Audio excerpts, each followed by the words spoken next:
সবসময় বরাবরই চেঞ্জ কিছু নতুনত্ব কাজ আপনাদেরকে উপহার দেয়। আমি শ্বশুরবাড়িতে মাঝে মাঝে বেড়াতে যাই। ঈদে কিন্তু এত পরিমাণ ভিড় থাকে সিনেমা হলে, আসলে আমরা চাইলেও যেতে পারি না, এত মানুষের ভিড়ে যাওয়াটাও টাফ হয়ে যায়। বাংলা চলচ্চিত্রে তো অনেক সুন্দরী সুন্দরী নায়িকারা আছে, আমার কাছে তো মনে হচ্ছে না যে নায়িকা সংকট, কিন্তু সিনেমার সংকট আছে, এটা আমি বুঝতে পারছি। হ্যাঁ, বিয়ের পর আমার রোজার ঈদ গেল, এবার প্রথম কোরবানি ঈদ। অবশ্যই ঈদে স্পেশাল তেমন কোনো কিছুই নেই, সবাই কোরবানি দেয়, আমাদেরও কোরবানি দিতে হবে, এই তো এটাই প্ল্যান। আর আমার আসলে কাবিন হয়েছে, আমি শ্বশুর বাড়িতে মাঝে মাঝে বেড়াতে যাই। সো এবার ঈদে আমি আমার বাড়িতেই আছি, আমার বাড়িতে কোরবানি দেওয়া হবে। অফকোর্স প্রতিবারই ঈদের ছবি আমি দেখার চেষ্টা করি। কিছুদিন আগে রিলিজ হলো কি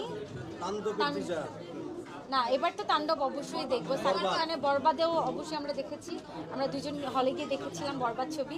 যেহেতু আমি চলচ্চিত্রের মানুষ, আমাকে অবশ্যই অনেক সিনেমা দেখতে হয়। সেম এবার তাণ্ডবে দেখতে যাব, আপনারা সবাই চলে আসবেন তাণ্ডব দেখার জন্য।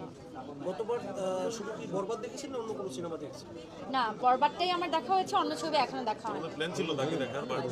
হ্যাঁ, আমাদের দাগি দেখার প্ল্যান ছিল, কিন্তু ঈদে কিন্তু এত পরিমাণ ভিড় থাকে সিনেমা হলে, আসলে আমরা চাইলেও যেতে পারি না, এত মানুষের ভিড়ে যাওয়াটাও টাফ হয়ে যায়। অ্যান্ড আরেকটা সংকট থাকে টিকেটের সংকট থাকে। সো এই জন্য আমাদের আসলে দুইটা ছবি দেখা হয় না, আমরা একটা ছবি দেখেছিলাম। বাংলা ফিল্ম ইন্ডাস্ট্রিতে কি নায়িকার সংকট আছে কিনা আপনি কি মনে করেন? বাংলা চলচ্চিত্রে তো অনেক সুন্দরী সুন্দরী নায়িকারা আছে, আমার কাছে তো মনে হচ্ছে না যে নায়িকা সংকট, কিন্তু সিনেমার সংকট আছে, এটা আমি বুঝতে পারছি। ঘুরে ফিরে একই প্রশ্ন, সাকিব খান কেন ওপার বাংলা নায়িকা নিয়ে কাজ করছে, বাংলাদেশে কি নায়িকার সংকট? আসলেই তা না, বাংলাদেশে অনেক সুন্দর সুন্দরী নায়িকা আছে, কিন্তু ডিপেন্ড করে গল্প। সাকিব খানের গল্প হয়তো বা ডিপেন্ড করছে, ডিমান্ড করে হয়তো বা তারা ওপার বাংলা নায়িকা নিয়ে কাজ করতে কমফোর্ট ফিল করছে, বা গল্প ডিমান্ড করছে, এর জন্য। কিন্তু নায়িকা সংকটের জন্য যে ওপার বাংলা নায়িকা নিয়ে কাজ করছে তা না, মানুষের একটু রুচির চেঞ্জ আনতে হয়। সাকিব খান সবসময় বরাবরই চেঞ্জ কিছু নতুনত্ব কাজ আপনাদেরকে উপহার দেয়। সো আমার কাছে মনে হয় এই নতুনত্বের জন্য নতুন নায়িকা ওপার বাংলা নায়িকা নিয়ে কাজ করছে। এই যে মানে আপনি বলতে বহু, আপনি কেন নেওয়া হচ্ছে না? নেওয়া হবে, এটা তো প্রযোজক পরিচালকের উপর ডিপেন্ড করে, এটা আমরা শিল্পীরা কিছুই বলতে পারবো না।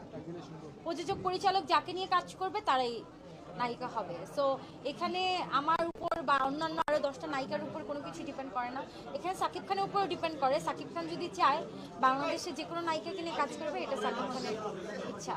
শিরিন শিলা কি বিয়ের পরে সিনেমা থেকে দূরে সরে যাচ্ছে কিনা?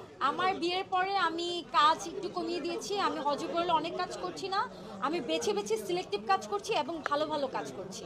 বিয়ের পর আমার কাজের ব্যস্ততা বেড়েছে। আমি রিসেন্ট একটি অনুদানের ছবি করছি, যেটা আমার এত বছর কেরিয়ারেও আমার অনুদানে, সরকারি অনুদানে কোনো ছবি করা হয়নি। আমি অনেক লাকি যে আমার বিয়ে